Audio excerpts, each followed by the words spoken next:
자, 기도하겠습니다. 벌써 1년이 되었습니다. 끝이 보이지 않는 긴 터널을 지나가는 것처럼 코로나 팬데믹이 우리를 지치게 할지라도 긴 겨울 끝에 기어코 새봄이 오는 것처럼 이 모든 것들도 끝나고 우리들이 평상시처럼 평범하게 서로 얼굴 마주하고 웃고 떠들고 즐거워하며 신앙생활 할 줄 믿습니다. 이런 위기 때마다 늘 힘들어하는 주의 연약한 백성들을 돌아보시사 그들을 보존해 주시고 지켜 주시사 온전히 믿음으로 살아갈 수 있도록 이끌어 주옵소서. 예수님 이름으로 기도드립니다. 아멘.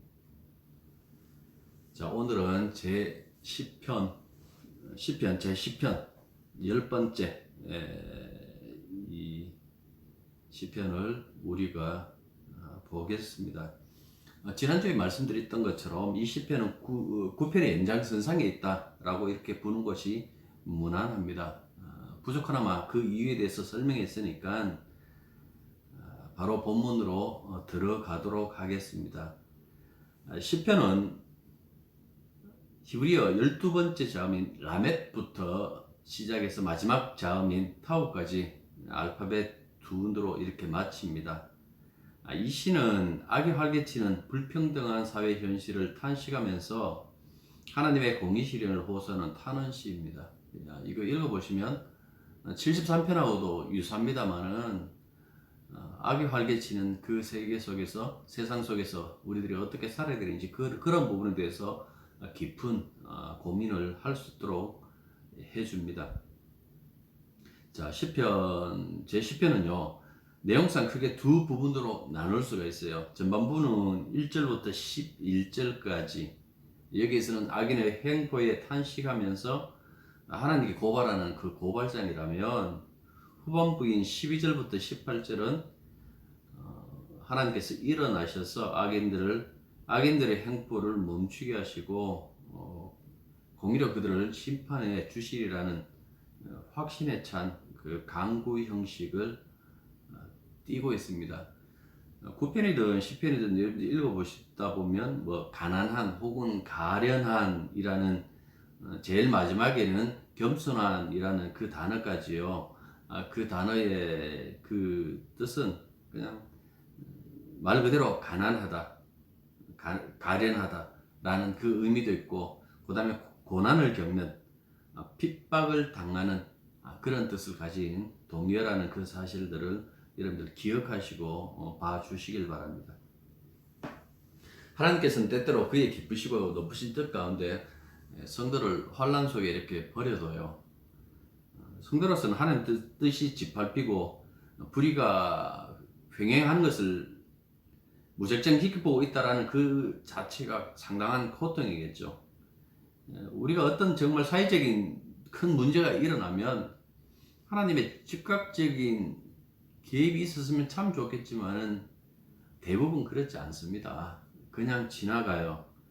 왜 지나갈까라는 그 깊은 의문도 들지만은 그런 거 볼 때마다 속이 타죠. 하나님이 살아계시다라는 것을 이 사람들에게 보여줬으면 좋겠습니다 라고 이렇게 속이 타는데, 그 속이 타는 그 마음 가지고 기록된 것이 시편이다, 10번째 이 시편이다 라고 이렇게 생각하시면 되겠습니다. 그래서 1절 보십시오. 1절 보시면 처음부터 보면 어찌하여 하고 어찌하여 하고 두 번이나 반복해요. 이것을 반복할 만큼 시인의 그 마음이 지금 상해버린 거예요. 탄식하면서 이제 상한 그 마음을 이렇게 얘기한다라는 그 말씀입니다. 자, 1절부터 6절까지는 히브리 알파벳 라멧으로 시작해요. 여기서는 시인이 자신의 어떤 그 불행 자체보다도 하나님과의 그 먼 어떤 그 괴리감을 느끼고 있는 것을 굉장히 심각하게 생각해요. 그래서 1절 보시면 여호와여 어찌하여 멀리 서시며 어찌하여 환난 때에 숨으시나이까 이렇게 말씀해요. 그러니까 하나님과의 괴리감을 느끼고 있다라는 그 이야기죠. 도대체 하나님 계십니까 안 계십니까? 하나님은 부자십니까? 라고 그렇게 이야기를 하면서 이것을 문제 삼고 있습니다. 하나님이 우리와 함께 하시다는 것, 굉장히 소중한 자산이잖아요. 근데 그 자산이 현실 속에서는 전혀 쓸모없는 것처럼 보일 때가 너무나 많다라는 그 말씀이죠. 환란은 계속해서 닥치는데 그 환란 속에서 우리와 동행하시고 우리와 함께 하신다라는 그 주님의 그 함께 하심이 전혀 힘이 되지 않을 때가 굉장히 많죠. 그럴 때면 마음이 두 가지로 상해요. 하나는 그 시련인 자체가 주는 어떤 그 고통. 여기 시편에 보면 그 악인들 나오잖아요. 악인이 나오잖아요. 그러니까 악인의 음모 속에서 고통당하는 그 시간. 그 다음에 거기다가 두 번째로는 주님께서 뭔가 인내해야 될 때다 뭐 이렇게라도 말씀해 주시면 되는데 전혀 응답하지 않고 전혀 말씀 없으신 그 침묵 가운데 있는 그 하나님을 기다려야 되는 어떤 그 고통, 이 두 가지가 늘 있다라는 그 말씀이에요. 욥기 봐도 그렇잖아요. 친구들 와갖고 깐족거리면서 네가 죄인이다, 네가 죄 지었으니까 이런 벌을 받았지, 네가 죄 안 지었으면 네 자식들이 죄 지었을 것이다. 그러니까 속을 뒤집어 놓는다고요.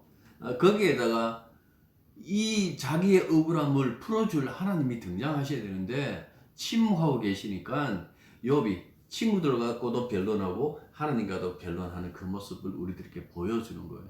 이 모습을 보여주면서 도대체 이런 세상 속에서 우리의 신앙은 무엇인가라는 그 부분을 한번 깊이 생각해 봐야 되겠죠. 13편 1절 보면 여호와여 어느 때까지니까 나를 영영히 잊으시나이까 주의 얼굴을 나에게서 언제까지 숨기겠나이까. 뭐 지금 우리 10편 보고 있지만 13편에서 지금 이 이야기를 하고 있는 거예요. 10편 150편 가운데서 이렇게 읽어보시면 이런 류의 이 부르짖음이 굉장히 많다고요. 그러니까 이렇게 부르짖는 그 이유가 뭡니까? 그만큼 현실 속에서 믿음이 무엇인지 하나님이 어떤 분이신가라는 그 부분을 고민하고 있다는 거죠. 좋은 게 좋다고 뭐 어떻게 교회 오면 하나님 좋고 세상 가면 세상도 좋고 이런 사람들에게 이런 고민은 없겠죠. 예. 그런데 이 시인은 그렇지 않더란 말이죠. 믿음으로 살아가는 그 현장 속에서 내가 도대체 왜 이렇게 살아가야 되죠? 라는 그 질문을 하는 거예요. 악이 횡행하고 악이 형통하는, 의가 형통하는 것이 아니라, 의인이 형통하는 것이 아니라 악인이 형통하는 이 현실 속에서 믿음으로 산다라는 것이 무엇이죠? 라는 그 질문은 반드시 발생할 수밖에 없다라는 그 이야기입니다. 2절 보시면 악인의 중심적인 특징을 뭐라고 얘기합니까? 교만이라 그랬어요. 교만 혹은 거만은 도대체 이것이 무엇일까? 라고 했을 때 그 나머지 3절부터 6절을 보면 그 구체적인 내용이 나와요. 도대체 왜 이 악인을 교만하다고 얘기를 했는지 거기 보면 뭡니까? 하나님을 생각 안 해요. 하나님 없는 것처럼 말하고 하나님 없는 것처럼 행동해요. 그게 없는 것처럼 말하고 행동할 뿐만 아니라 나중에 하나님을 조롱하죠. 그것을 가지고 교만하고 이렇게 얘기를 하는 거예요. 2절 보십시오. 압박한다라는 그 단어가 나오죠. 가련한 자들을 심히 압박하오니, 압박한다라는 것은 이 군사 용어예요. 막다른 길로 몰아가는 그 형국. 로마 군대들이 가끔씩 보면 그 반란군 진압할 때요, 막다른 골목에 모아놨고 그 골목에서 빠져나가지 못하도록 긴 창들을 다 들고 있어요. 그래갖고 전진해요.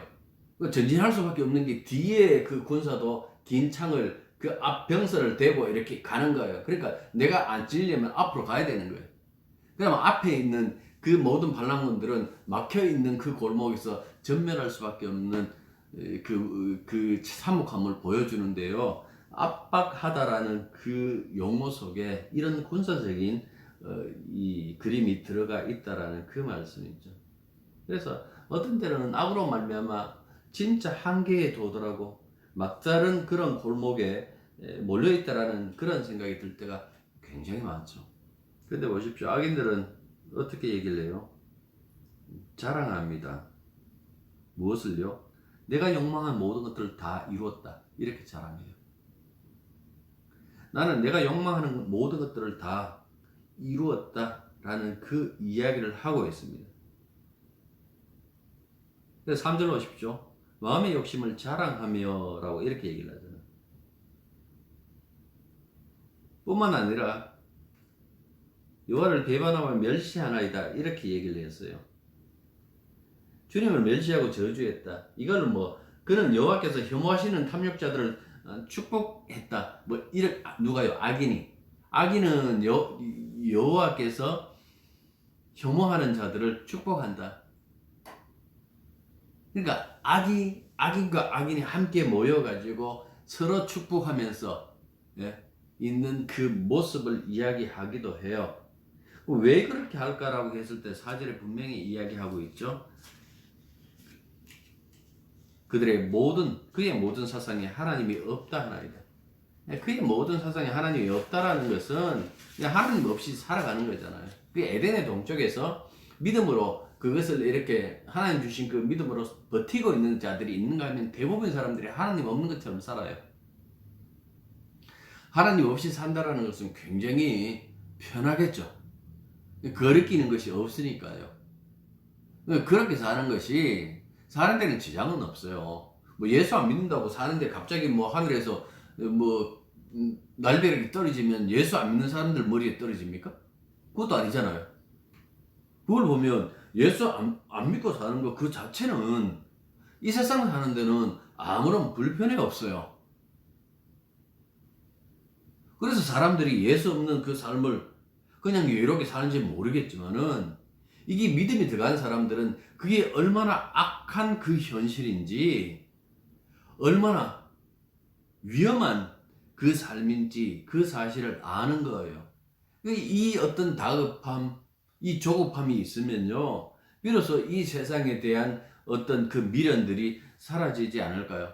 그 믿음 없으면 그냥 자기 멋대로 사는 거예요. 내가 살고 싶은 대로 산다고 살아가는 그 모습들을 지금 악인이다 하고 이렇게 얘기를 하고 있는 거예요. 자, 시인이 보는 현실이 어떻습니까? 악인이 우리 굳건해요. 아까 말한 것처럼 형통한 것처럼 보이잖아요. 시편 73편에서 그 얘기를 해요. 악인이 너무나 굳고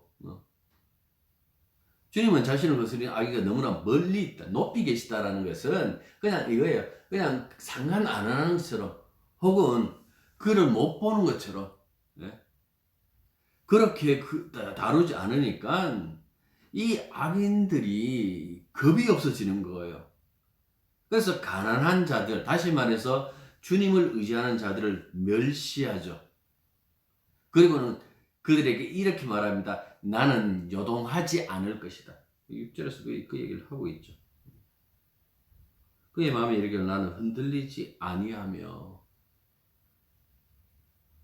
시주에 믿는 것처럼 요동치 않는다라는 것은 주를 믿는 자들, 주의 성이 요동치 않는다라고 했는데 악인들이 그 얘기를 하고 있네요. 나는 요동치 않을 것이다. 그 다음 뭐라고 얘기를 합니까? 대대로 환난을 겪지 아니하리라. 6절에서. 그러니까 보십시오.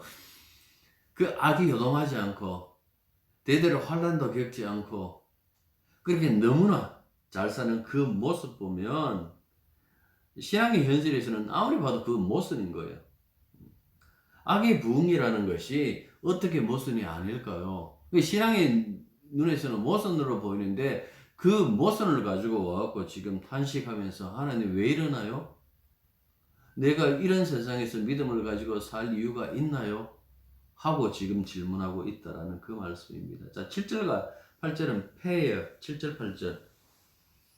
그의 입에는 저주와 거짓과 포악이 충만하며 그의 혀 밑에는 잔해와 제약이 있나이다.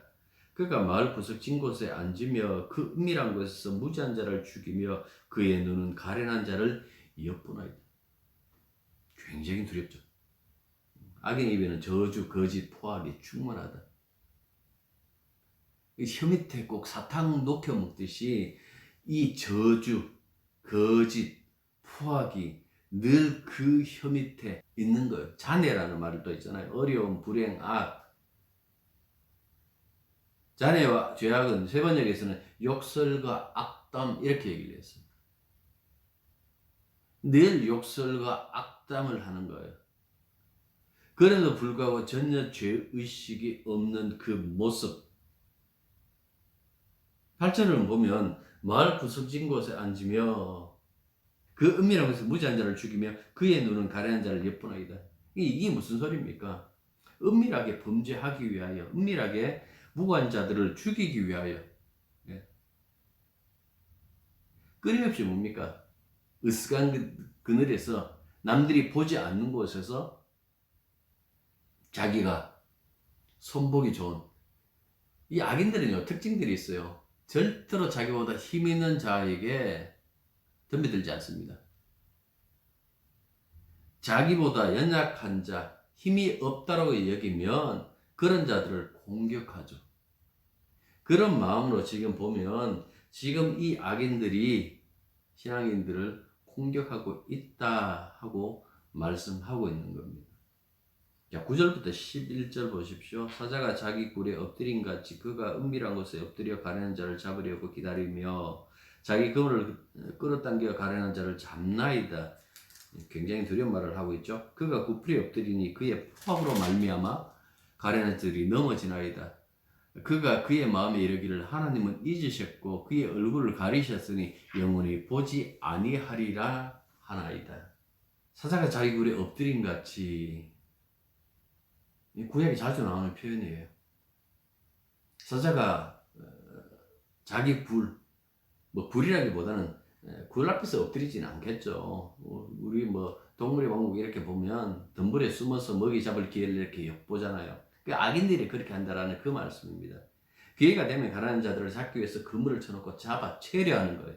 그러니까 악인의 이런 폭력에 가난한 자들의 삶은 늘 무너지죠. 구부러지고 넘어지고, 이 10절 번역이 굉장히 어렵다 그래요. 이게 악인이 이 구부려가지고 공격하는 것을 얘기를 하는지, 아니면 이 악인의 폭력에 의하여 이 가난한 자들이 구부러지고 넘어지는 것인지, 넘어진다라는 것은 가난한 자가 넘어지는 것은 분명한데요. 구부러진다라는 이 이야기는 이 두 가지를 다 의미를 하고 있어요. 어쨌든 간에 이 악인으로 인하여 가련한 자, 다시 말해서 이 고난받는 신앙인들이 굉장히 힘들 수밖에 없다라는 그 말씀입니다. 이 악인들이 뭡니까? 그러면서도 즐거워해요. 어떻게 즐거워하느냐 하니까 그 성도들을, 네? 신자들을 괴롭히면서 하는 얘기가 하나님 계신다고? 하나님 계시면 너를 잊었나 보다. 아니면 얼굴을 가리고 너를 영원히 보지 아니한다 하고 조롱한다라는 그 말씀입니다. 그러니까 악이 관영한 이 세계 속에서 믿음을 지킨다라는 것이 얼마나 힘들고 어렵고 그 마음이 상하는 일인지 이 부분을 말씀해 주고 있는 거예요. 제가 여러 번 그 말씀 드렸습니다만, 천국 가면 주님께서 우리의 눈물을 씻어준다, 눈물을 닦아준다라고 그렇게 얘기를 말씀하잖아요.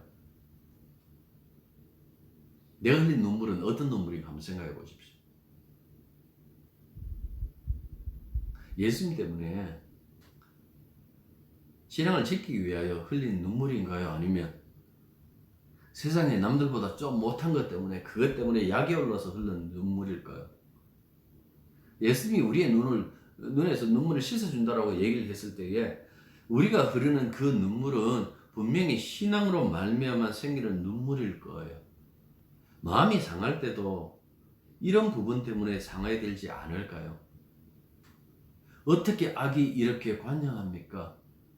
좀 신앙적으로 민감한 그 마음을 가지고 세상을 들여다볼 수 있는 그 해안, 그 믿음의 눈이 필요한데, 하나님 없다라고 생각하면요, 하나님 먼저 생각 안 하면요, 자꾸 엉뚱한 데 신경 쓰고 엉뚱한 데 눈물 흘리고 엉뚱한 데 마음 쏟을 수밖에 없다라는 그 말씀입니다. 자, 짜대부터 시작하는 이 후반부, 짜대는 사라졌어요. 짜대 없고요. 이거 보면 폐하고 아인도 서로 이게 앞뒤가 바뀌었고, 그다음 맨, 눈, 사맥도 사라지고 없는데요. 아무튼 그렇다 이렇게 생각하시고, 12절부터 이제는 보면 코프로 시작해요. 코프라는 이 단어로 시작하는데 악인의 먹잇감이 된 가련한 자들이 탄식하면서 기도합니다. 시인이 이제 기도하죠. 여호와여 일어나옵소서. 이거는 우리가 그 앞에서 시편에서도 봤죠. 그 다음에 하나님이여 손을 드옵소서. 가난한 자를 잊지 마옵소서. 그 얘기를 하고 있죠. 앞에와 같은, 그러니까 11절까지 어떤 그 상황을 당했다면 여러분들 예수 믿겠어요? 근데 이 시인은요, 신앙인은 자기 소망을 여전히 야훼 하나님께 두고 있는 그 모습을 보여줘요. 그러니까 신앙이냐 신앙인이 아니냐라는 것은 여기서 갈라지는 거예요. 그러니까 세상에서 고난받고 세상에서 내가 유익을 얻지 못하겠다라고 생각하면 단호하게 예수 버려요. 이 신앙인 아닌 거예요. 그러니까 죽정이가요 천국 들어오겠나라고 이렇게 누군가 제게 물어보면 죽정이에 나중에 그 안에 또 이 알곡이 생기지 않을까요? 라고 이렇게 묻는데 절대로 안 생깁니다. 죽정이는 죽정이에요. 하나님께서 당신 자식 아닌 자들이 들어오려 그러면 끝까지 토해냈어요. 반드시 토해냈어요. 그러니까 굉장히 두려운 말이죠. 믿음으로 살아간다는 것은 이런 시련 속에서도 끝내 소망을 주님께 두는 것을 가지고 믿음 그렇게 이야기를 해요. 일어선다, 손을 든다. 이건 전쟁을 수행하는 상징적인 그 행동이에요. 그리고 주님은 가난한 자를 잊지 않으신다라는 것은 구약의 중심 주제 하나라고 제가 그 말씀을 이것도 여러 번 드렸어요. 약자보호법. 구약하면서 제가 약자보호법이라는 그 말을 많이 했잖아요. 약자보호법 속에서 여호와 하나님께서 항상 그 얘기를 해요. 내가 그들의 보호자가 된다라는 그 얘기를 해요. 13절 보시면 어찌하여 악인이 하나님을 멸시하여 그의 마음에 이르기를 주는 감찰하지 아니하리라 하나이까. 이거 원망이 아니에요. 이거는 호소하는 거예요. 지금 하나님이 정말 돌아보지 않는 겁니까? 돌아보시지 않습니까? 라고 이렇게 지금 호소하고 있다는 그 말씀입니다. 14절은 레시를 시작하는데요. 그 얘기를 하잖아요. 14절에서는 주께서는 보셨나이다. 주님이 보셨다라고 그렇게 얘기를 하는 거예요. 주님이 다 보신다라는 그 얘기입니다. 학대하는 자의 그 학대를, 그리고 학대받는 자의 억울함을 다 보고 계시는 거예요. 우리는 하나님께서 안 보시겠지, 하나님께서 모르시겠지라고 하는 것은 없어요. 다 보신다고 그렇게 말씀하셨어요. 이건 끊임없이 성경에서 그 말씀을 해요. 하나님은 다 보신다. 반드시 드러내신다라고 그렇게 말씀하고 계세요. 억울한 일이 있는데 그 억울함은 반드시 풀려요. 그렇게 풀어주겠다고 그렇게 말씀해요. 자, 출애굽기 2장 가볼게요. 24절, 25절 보십시오. 2장에서는 그 앞에서 사내아이가 태어나면 다 죽여라. 여자들만 남겨둬라.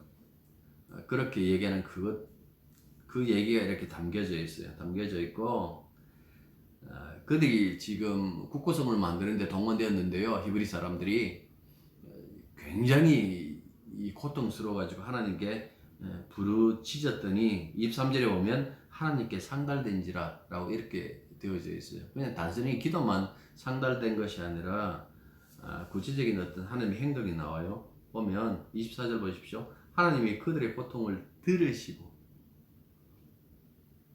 하나님이 아브라함과 이삭과 야곱에게 세운 그의 언약을 기억하사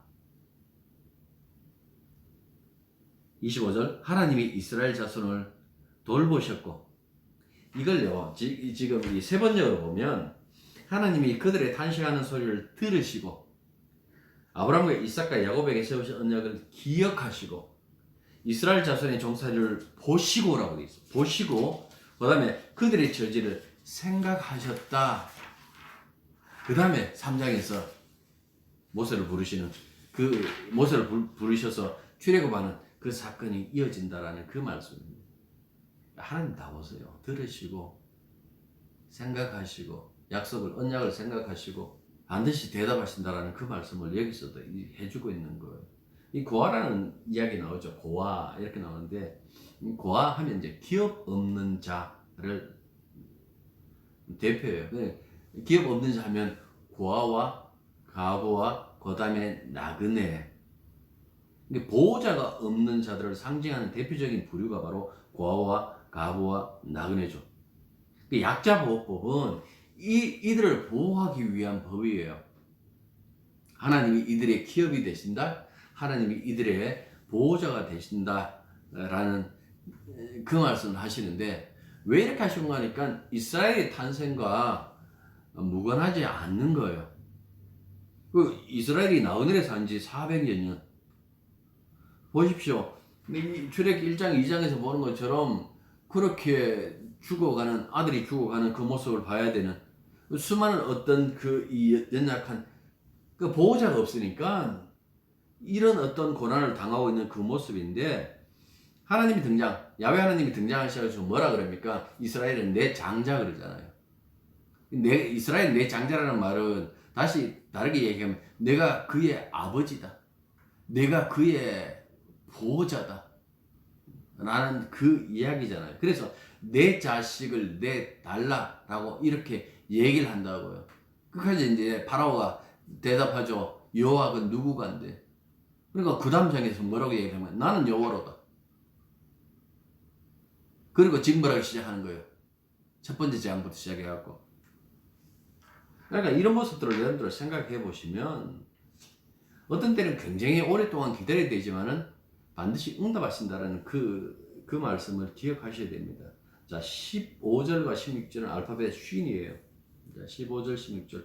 악인의 팔을 꺾으소서 악한 자의 악을 더 이상 찾아낼 수 없을 때까지 찾으소서.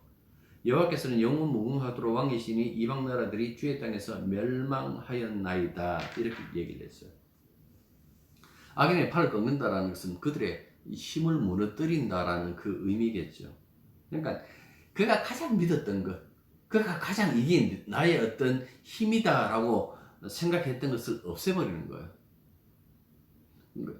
그리고는 악인을 찾아낼 수 없을 때까지 찾는다라는 이 말씀은 진멸한다. 성경에 보면 진멸이라는 그 단어 나오거든요. 진멸한다.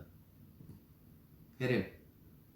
거기에 있는 아이들과 짐승들까지 목숨이 생명이 있는 것들은 다 죽여라 라는 그 헤렘요. 그 악에 대한 어떤 그 징벌. 악은 그 티끌이라도 용납하지 않는다라는. 그렇다고 무조건 가갖고 다 거기 다 죽이질 않았어요. 그게 하나의 그냥 표상으로서 그래서 몇 군데 보여줬는데 그것도 실패해요. 다 못 죽였어요. 그냥 뭐 돈 내는 거는 훔쳐놓고 그렇게 한다고요. 그러니까 왜 그렇게 하셨는가라는 그 부분을 이해 못하는 거죠. 악에 대한 용납하지 않으시는 그 하나님의 마음을 헤아려 봐야 되는데 그걸 못 헤아려 보고 있죠. 잘못 생각하면 구약 하나님은 그냥 막 정말 인정머리 없더라. 신약의 하나님은 사랑의 하나님인데 구약의 하나님은 인정머리 없는 하나님입니다. 이단이 이제 그런 얘기를 하는 거예요. 잘 모르니까. 같은 하나님이라는 그 사실을 모르니까. 하나님이 정말 미워하는 것은 악이에요. 악. 그 악을 미워하니까 우리를 용서하시고 우리를 깨끗하게 씻어가지고 그리스도의 피로 씻어가지고 구원하시는 것 아닐까요? 그런 부분을 생각한다면 악은 반드시 진멸될 수밖에 없다는 그 사실을 여러분들 기억하셔야 되는 거예요. 요한복음 6장 39절에 보면 아버지께서 내게 주신 자를 내가 하나도 잃어버리지 않겠다라는 그 구원 의지의 말씀을 해요. 이건 17장에서도 그 얘기를 하는데 역으로 말하면 아버지께서 내게 주시지 않는 자는 하나도 용납하지 않겠다는 심판 의지예요. 그 구원 의지와 심판 의지가 함께 있는 거예요. 메시아가 항상 그렇게 활동하신다라는 그 말씀입니다. 이방 나라는 주의 땅에서 멸망하였나이다. 하였나이다. 이 과거 시절에 되어 있는데 아니에요. 시제상 보면 미리형으로 되어 있고 미완료로 되어 있어요. 그러니까 이렇게 될 것입니다라는 그 소망을 가지고 있는 거예요. 이 소망이 이루어지나요? 이루어져요. 어디서? 예수 안에서. 그 십자가에서 다 이겼노라라고 하는 그 순간에, 다 이뤘노라라고 하는 그 순간에, 내가 이겼다라고 말씀하시는 그 순간에 그 모든 악이 멸절한다라는 그 말씀입니다. 17절과 18절 마지막 글자인 타브, 22번째 알파벳 타브예요. 항상 이 시편 보면 마지막에 역전하는 그 모습을 보여주고 있죠.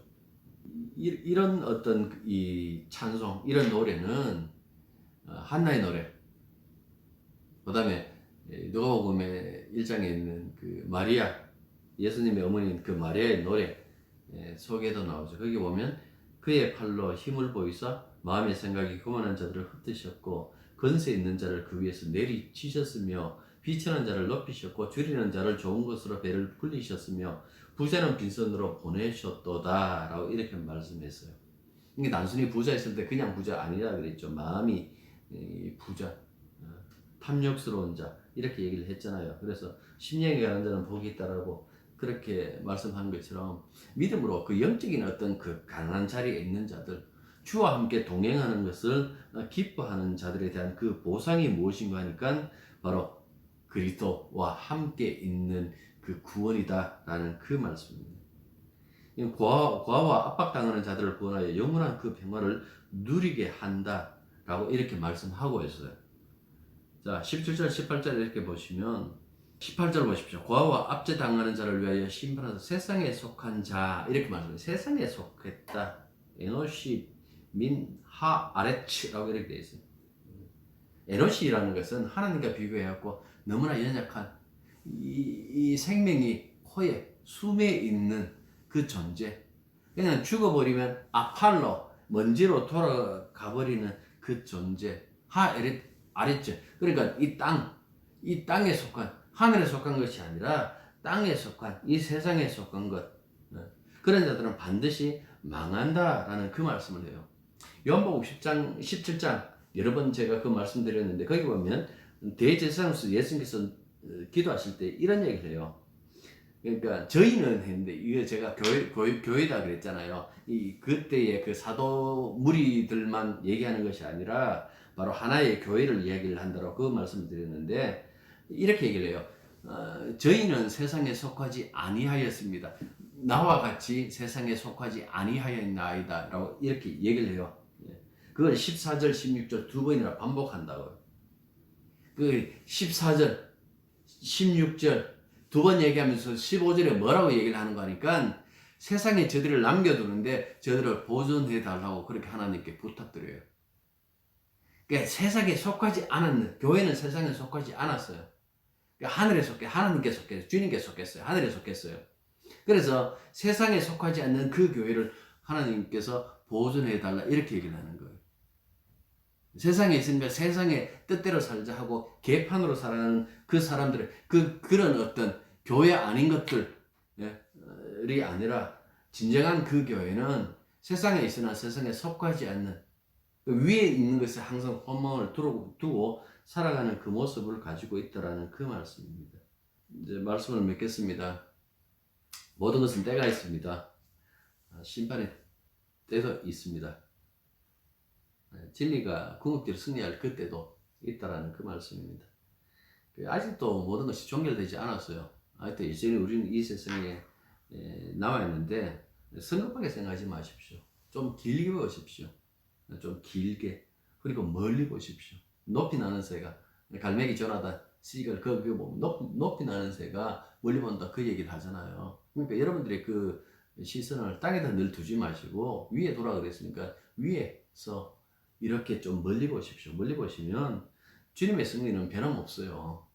십자가에서 다 이루었다라는 그 다 이룸, 그 악의 이 등뼈를 무너뜨려버린, 허리뼈를 무너뜨려버린 그 승리가 변하지 않는다라는 그 말씀입니다. 이건 주님 다시 오시는 날 그 승리의 영광이 반드시 보일 겁니다. 그때까지 우리가 할 수 있는 것은 바울도 늘 그 얘기를 해요. 마지막에 보면 인내하라는 것, 참아 기다리라는 것, 곧 오시니까 참고 기다리라는 그 얘기를 한다고요. 그래서 이 땅에서 우리들의 그 할 일은 믿음으로 인내하는 것, 참고 기다리는 것.